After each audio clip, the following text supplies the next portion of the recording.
Olá, José, como estás? Olá, como é que está, Ângela? Muito bem. Hoje o assunto é muito interessante, José.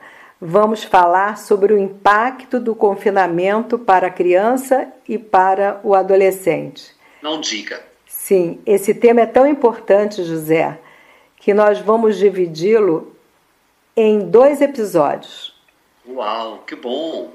porque todos os pais gostarão muito de ouvir as orientações que a Lilian vai dar para nosso episódio número 13.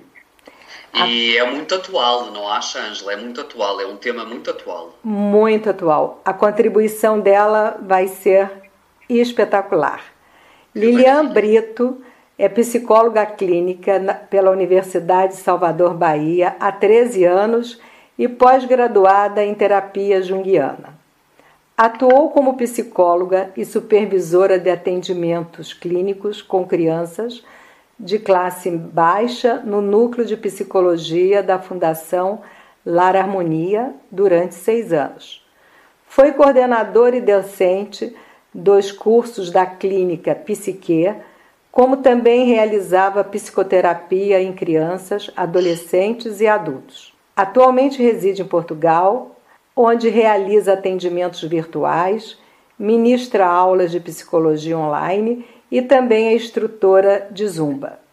É mãe de uma linda menina de 4 anos, amante da música e da dança. Muito obrigada, Lilian, por estar com a gente hoje. Bem-vinda, Lilian. Então, José, esse isolamento social modificou tanto a rotina da gente, não é? Verdade, verdade. A angústia é uma das principais emoções mais visíveis e retratadas pelos pais nas crianças.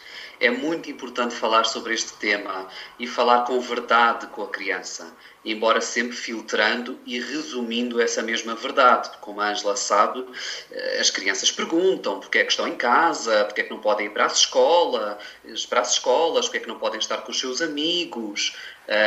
E é bom falar, é bom explicar, mas filtrar um pouco também a informação. Deve haver alguma flexibilidade nesta altura, embora nunca deixando de educar e acompanhar. Ou seja, não se deve ser tão rígido com as crianças neste momento, até especialmente com a bagunça que elas fazem. Haver alguma flexibilidade também. As crianças de 2 a 5 anos precisam brincar e desenvolver o seu lado lúdico que caracteriza a idade. A partir dos 6 anos já estão a ser alfabetizados e têm mais responsabilidade. Daí ser importante acompanhar o estudo e incentivo da criança. Mas nós temos hoje aqui uma convidada especial, como a Ângela já anunciou, que vai saber explicar melhor quais os passos corretos. Lília, quais são os impactos do confinamento nas crianças? Antes de eu responder essa pergunta, Ângela e José, eu gostaria de agradecer pelo grande convite. É com muita alegria e com muito carinho que eu estou aqui hoje para acrescentar, complementar, contribuir de alguma forma com a minha experiência, com os meus relatos e tudo mais. Então, muito obrigada por esse convite. Bem-vindo ao Embondeiro. Muito obrigada. Então, vamos lá. É um momento muito complicado. E pela primeira vez, a gente está vivendo uma experiência inédita, única, que jamais foi vivida e pensada por nós. A pandemia, ela trouxe um cenário assim, de muita fragilidade, de muita vulnerabilidade, de lutos diários, de muita impotência, medo, pânico. E uma coisa que trouxe também, que impacta todos nós, trouxe assim, a ferro e fogo a nossa finitude. É verdade. Né? Nós somos seres humanos que achamos que somos controladores de tudo e de todos. E a pandemia veio para desvelar essa ideia e essa ilusão. Claro. Expor mesmo essa fragilidade humana, não é? Expor essa fragilidade humana de que um vírus tão pequenininho, tão invisível, pode trazer uma crise mundial que nos atravessa de uma forma tão importante e tão cruel. Eu digo que 2020 foi um ano e é um ano que não acabou ainda. É, verdade. E é um ano que vai marcar a nossa história e que vai ficar na nossa história para sempre. Eu imagino o impacto que está criando nessas crianças esse ano que não terminou. Pois é um ano que não terminou. E eu não sei quando é que ele vai terminar de fato, porque ele ainda está trazendo repercussões diárias disso. Todos nós tínhamos a ideia e a esperança que 2021 fosse um ano novo. Ainda não está sendo um ano novo. Ainda estamos colhendo frutos e repercussões do ano de 2020 nas nossas vidas. Então, eu, como psicóloga clínica, eu não posso nem afirmar para você, e Ângela e o José, quais são os impactos reais que essa pandemia vai trazer para as crianças e adolescentes, porque ainda estamos vivendo a pandemia. Exatamente, muito bem visto. Então, lá na frente que a gente vai conseguir trazer, vamos dizer assim, ciência, conhecimento e conseguir, de uma certa forma, afirmar e confirmar. Bom, do ano 2020 aconteceu isso e trouxe tais e tais impactos. Mas, mesmo eu não podendo afirmar quais foram os impactos reais que trouxeram para as crianças e adolescentes, a gente já pode perceber e sentir como elas estão no momento. É verdade. Você enviou para mim, para o José, o depoimento de um adolescente do sexo feminino de 15 anos. Ele diz assim: eu diria que a pandemia foi um crescimento interno um pouco doloroso. Apesar de sentir que agora sou uma pessoa muito mais madura e que conhece muito mais a si mesma, o processo até esse resultado foi um pouco complicado. Tive sorte de estar em um ambiente familiar estável, porém conheço outros adolescentes que não tiveram isso e foram muito afetados. A princípio, acho que o pior aspecto foi o cansaço mental, porque isso levou a outras consequências, como problemas com sono e ansiedade. Depois de muito tempo nesse ciclo constante de cansaço, foi que percebi que precisava aprender a conviver melhor comigo mesmo, coisa que eu não prestava atenção na rotina normal. Foi um grande aprendizado e acredito ter melhorado muito, mas todo o processo, com certeza, não foi fácil. Muito bem escrita essa adolescente, muito. E ela se colocou mesmo, todo aquele sentimento que ela está passando, não é? Sentido mesmo. Gostei muito. E José, e essa adolescente do sexo feminino de 14 anos, que você estava comentando comigo também? Também é intenso. É uma adolescente, então ela expressa o seguinte: a adolescência já é por si só complicada. É uma fase de transição. Descobrir e entender mais sobre você mesma. E para mim tem sido um certo desafio desde 2020, quando a pandemia começou e todos nos isolamos. E ter que nos isolar de tudo e de todos por tanto tempo e ficar só ali praticamente com você e sua família, às vezes é uma prova de resistência. Nós percebemos defeitos e coisas que nos incomodam em nós, que muitas vezes passavam despercebidos, e a convivência com outros da sua casa às vezes é estressante e cansativo. E ter que resolver e aguentar tudo isto em casa, entre quatro paredes, é desgastante. Mas mesmo assim, muito importante, porque não estamos sozinhos. E conversando mais e fazendo coisas juntos é bom. Lidar com a morte e muitas outras coisas. Enfim, é muita coisa para assimilar. Então, às vezes, nós quase surtamos. A intensidade deste depoimento até chega a dá uma emoção. Lília, muito bom os depoimentos que você trouxe para a gente. Você não quer falar sobre o adolescente masculino de 17 anos? Eu posso falar, mas antes de eu citar o testemunho dele, sim, esses dois testemunhos que a Ângela e o José acabaram de ler, traz uma temática muito importante que a gente não pode deixar de citar aqui, que é o espaço familiar. O quanto tem sido importante o ambiente familiar, os bastidores dessa pandemia. Então, ter um ambiente familiar em que seja acolhedor, em que haja uma comunicação, haja uma afinidade, uma aliança entre os filhos e membros dessa família, se tornou crucial para que esses adolescentes e essas crianças conseguissem ter menos impactos na pandemia. Porque as crianças e os adolescentes, eles estão em formação. E quando a criança e o adolescente estão nesse processo de desenvolvimento, eles precisam do outro para fazer essa caminhada junto com eles.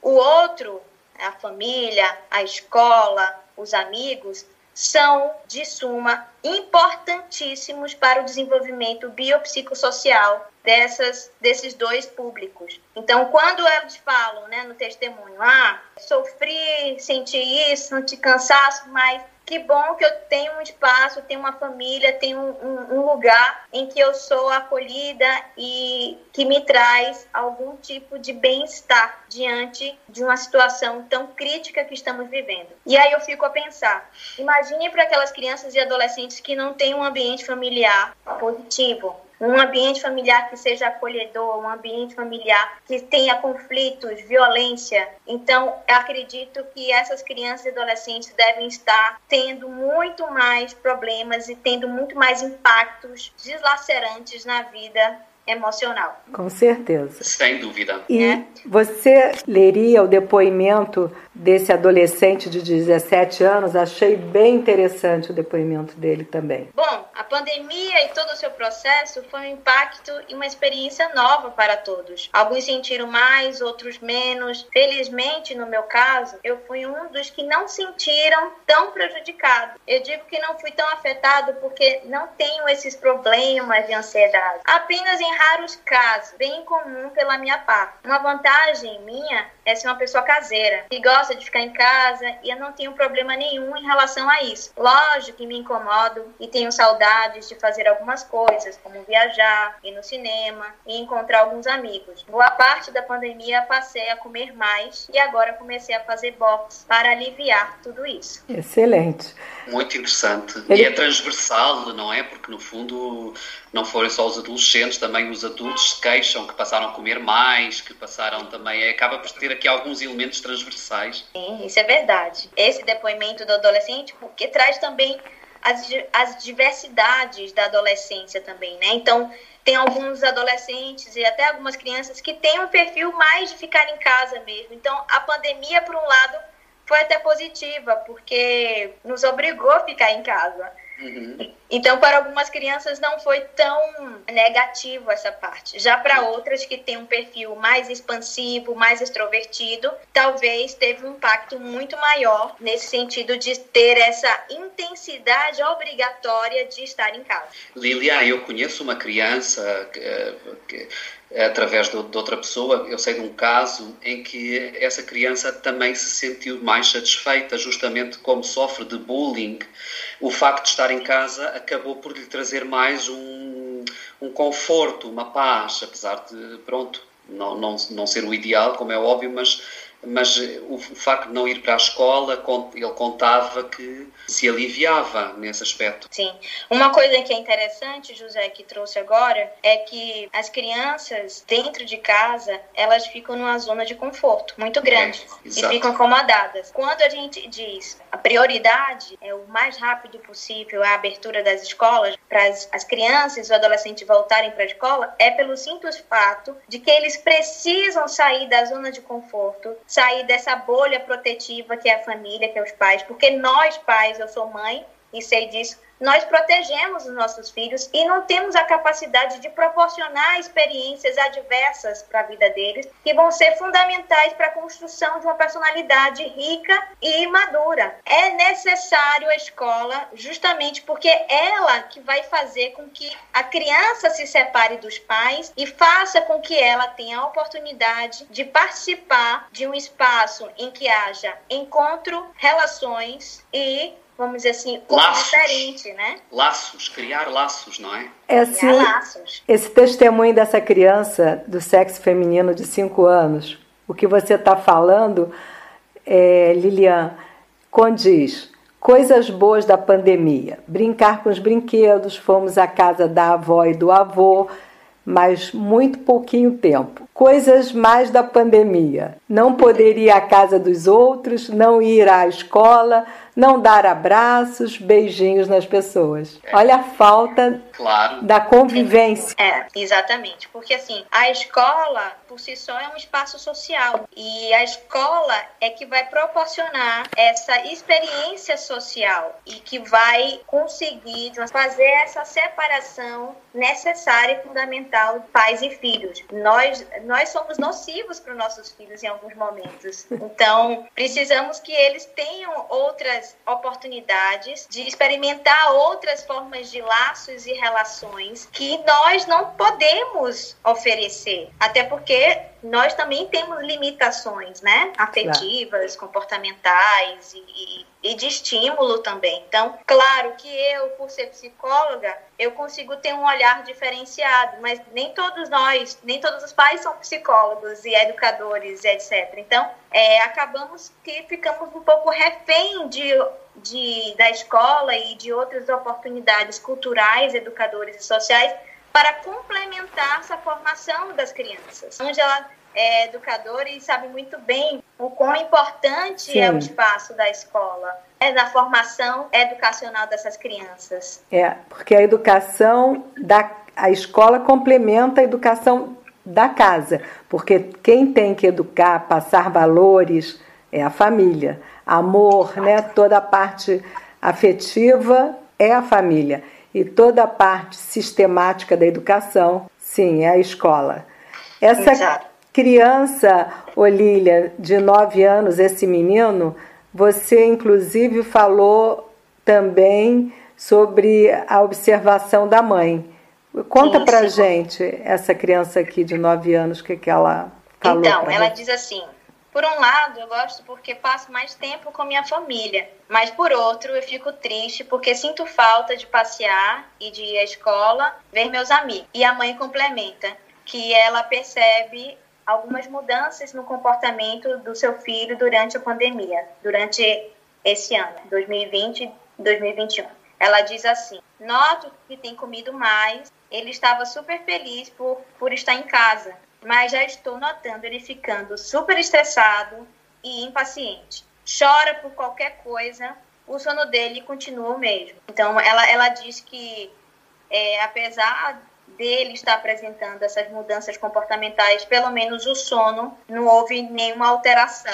Cada criança adolescente trata esse tipo de situação com muita particularidade. Cada um tem uma reação diferente. Nós observamos, através das experiências de amigas minhas, tanto aqui como no Brasil, tem muitos que conseguem ultrapassar esse momento com mais facilidade. Agora tem outros que, inclusive, 2 estão precisando de apoio psicológico. Um desenvolveu, não sei se pode se colocar como síndrome do pânico, que quando teve que sair, não queria sair. E o outro diz que não é síndrome do pânico, a terapeuta, mas está com medo de voltar a conviver. Porque, de uma certa forma, pegando esse gancho aí, Ângela, nós adultos somos os espelhos para essas crianças. Então, se nós adultos estamos, de uma certa forma, envolvidos emocionalmente com essa pandemia, no sentido de eu também estou impaciente, eu também estou estressado, eu também estou com medo, eu estou insegura, me sinto vulnerável, frágil. Então, tudo isso que os adultos sentem, as crianças, os adolescentes, elas têm uma antena parabólica, que eu chamo assim, uma antena Wi-Fi, e vão captar também essa mensagem. Então, se minha mãe e meu pai, que são meus heróis, que são a minha estrutura e a minha base de solidez e de segurança, estão inseguros, por que eu não estaria seguro também? Verdade. Tem algo de errado. Então, eles também começam a sentir medo E a criança, como ela tem uma amplitude fantasiosa, elas começam a captar aquele medo, aquela fantasia, aquela insegurança de uma forma muito mais exacerbada. E aí, por isso que acaba desembocando para alguns sintomas até mais, vamos dizer assim, mais graves, como um pânico, né? O medo, ele não é mais medo, é um pânico. E o medo, de uma certa forma, é um medo real. A gente não está dizendo de um medo que não existe. É um medo que é real, é um vírus que existe, é um vírus que traz um impacto, sim, que mata pessoas, que deixa as pessoas hospitalizadas. Então, não é uma criação, porque algumas crianças têm medos fantasiosos de monstros e de bichos que podem entrar no quarto e etc. Mas eles estão agora respaldando um medo que existe de fato e que dá notícias. Claro. E os pais devem relatar para você no seu consultório algumas queixas nessa pandemia. Qual o tipo de queixas que mais eles relatam para você, Lilian? Vamos lá. Primeiríssimo, top 10, vamos dizer assim. Em primeiro lugar, ansiedade. Claro. Ansiedade é o que está, como eu digo assim, o mal-estar social do momento é a ansiedade. Antigamente, o mal-estar era a depressão, né? Agora, a ansiedade é o top da lista. E depois da ansiedade, a gente pode pensar que está também atrelada à ansiedade a questão da agitação e da agressividade. E que isso também acaba puxando um gancho para a compulsão alimentar ou a falta de apetite. Então, se eu estou ansiosa, a ansiedade ela vai repercutir em várias coisas da minha vida. Então, se eu estou ansiosa, eu posso ficar mais agitada, posso ficar mais agressiva, irritada e posso também comer mais ou não comer. E isso também pode afetar o meu sono. Porque a própria ansiedade ela vai trazer também uma aceleração de pensamentos negativos e que vai afetar também o meu humor. Então, percebam que a ansiedade ela é o núcleo de tudo isso. E ela traz um impacto na vida da gente enorme, negativamente falando. Então, eu acho que a ansiedade traz tudo isso, Ângela. É quase outro vírus. Exatamente, Zé. Gostei dessa colocação. A ansiedade, vamos dizer assim, é a prima da Covid, porque trouxe essas outras coisas. Você tem um adolescente do sexo feminino de 14 anos que ela faz um depoimento que ela coloca o sono desregulado. Você pode ler para a gente o depoimento dela? Posso. Ela diz assim: para mim a pandemia foi um momento de autodescobrimento nos primeiros 2 meses. Depois, passou a ser uma experiência desnecessária, contando com um sono desregulado, perda de apetite, instabilidade emocional e mental, sobrecarga escolar e afastamento dos amigos. As aulas online cooperaram muito com esse desandamento do ambiente familiar e estresse coletivo. Em resumo, não vejo mais pontos positivos. Ela já está cansada mesmo, né? E aí, um dos outros sintomas que a gente pode citar, ou de outras queixas que a gente pode perceber nesse momento da pandemia, é a exaustão física e mental.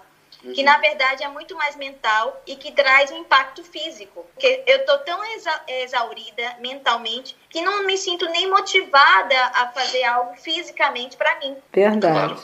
E os pais convivendo com as crianças ou adolescentes, passando por essas crises emocionais e muitos não sabem como lidar, deve ser muito difícil ultrapassar esses momentos, a rotina do dia a dia para eles. Cada dia deve ter um ponto de atrito, até que a água está muito gelada, caiu um pingo d'água na roupa, qualquer situação provoca um conflito. Eu escutei de uma mãe assim, as pessoas normalmente me chamam por Lili. Lili, eu não aguento mais. Todo dia meu filho vem. Mamãe, você me ama? Mamãe, me dá um abraço. Mamãe, vem brincar comigo. Mamãe, vem aqui. E ela falou assim, Lili, eu não consigo lavar um prato, eu não consigo fazer uma comida, eu não consigo trabalhar, porque é o dia inteiro ele me chamando. O que que eu faço? Por que que ele tá me chamando tanto? E aí a gente traz essa ideia, porque ele está inseguro, porque ela também está insegura com todo o cenário. Então, a insegurança atravessa os dois, então ele pelo menos precisa ter a segurança do afeto, a segurança do amor. Então, essa constância, me dá um colo, me dá um abraço, me dá um beijo, você me ama, porque ele está colocando até em dúvida esse afeto, porque como os pais estão estressados, trouxe o trabalho para casa, trouxe a escola para casa, trouxe o convívio forçado, intenso, diariamente para casa, porque antigamente, agora a gente tem que falar antigamente, em 2019 para trás, a correria do dia a dia fazia com que a gente se distraísse dessas condições das famílias. Então, cada um tinha suas tarefas, cada um tinha suas responsabilidades, seus compromissos. Então, o convívio familiar era muito pequeno no dia a dia. E agora, a pandemia traz essa convivência compulsória. Agora vou ler aqui um depoimento que você mandou, Lilian, que eu acho que é muito interessante. Que de certa forma eu também reflito um bocadinho sobre isto. É um depoimento de uma mãe de um menino de 2 anos e 3 meses. Bom, houve alguns aspectos positivos na pandemia e um deles foi a possibilidade de passar mais tempo com a família. O pai poder acompanhar mais de perto suas descobertas diárias por estar em teletrabalho. Mas negativamente, com certeza, estar longe da escola e não poder socializar e brincar com outras crianças compromete o ritmo do seu desenvolvimento. Eu reflito muito sobre isto e também ouço alguns amigos meus, pais, que acabaram por também encontrar este percentual de positividade nesta altura, foi que acabaram por conhecer um bocadinho mais dos seus filhos. Apesar de todo o stress do teletrabalho, sem dúvida nenhuma, não é isso que está em causa, mas houve até alguns tipo, ele é assim, ela é assado. Portanto, há algumas interrogações até de certos comportamentos e de reações que acabaram por ser estranhas e acabaram por se conhecer. Portanto, nesse aspecto também é interessante, porque o pai tem aquela imagem que passa... A sociedade está a mudar, felizmente, mas também ainda há um bocadinho aquela imagem que passam mais tempo fora, que acaba por não conhecer tanto os seus filhos. Estou a falar do sexo masculino, mas que com esta pandemia, neste aspecto, tiveram essa oportunidade. Lilian e José, acredito que as nossas dicas e orientações para amenizar estes impactos. Também iremos falar sobre alimentação. Lilian terá mais depoimentos a falar. Combinado? Lília, você poderá estar com a gente para o próximo episódio? Claro que sim, contem comigo. Eu estou em casa, então não vou para lugar nenhum. Então, conto com você, com a sua colaboração. E até a próxima gravação para a continuação desse episódio, o impacto do confinamento para a criança e o adolescente. Um beijo para vocês e até a próxima gravação.